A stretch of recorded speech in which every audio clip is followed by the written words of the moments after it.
story of Chanuka is fairly well known. The Greeks tried to stamp out the practice of Judaism by force. They decreed that anybody caught teaching Torah or observing the mitzvot would be killed. A tiny Jewish force of rebels succeeded in defeating the massive Greek armies. So far, so familiar. But let's think again about the Chanuka story. Why, in fact, did the Jews rebel against the Greeks?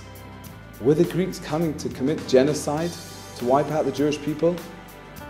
Were they coming to end Jewish independence? Far from it.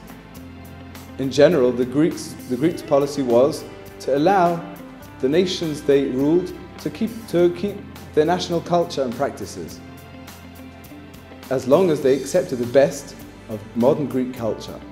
So what was wrong with that? Why did the Jews rebel?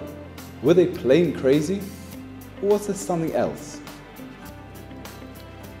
Let's take another look at what the Greeks stood for. What was their program? The Greeks were interested in art, in architecture, in science, in medicine, in philosophy. In fact, in anything that improved the body and the mind. But they weren't interested in spirituality.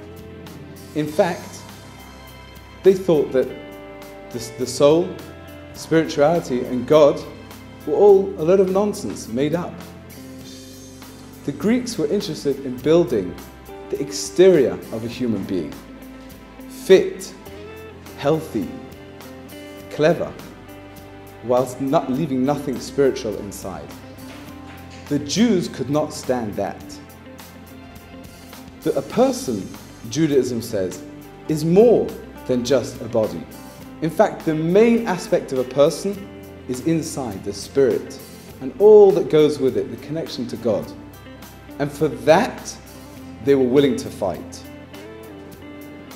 If we today were asked that question, were forced to make that decision, to be Greek or not to be Greek, how would we decide? The answer to that tells us a lot about who we are as people. Are we just a pretty face like the Greeks, or is there something deeper and more meaningful inside? I wish you all a happy Chanuka from us here at Shalom La'am.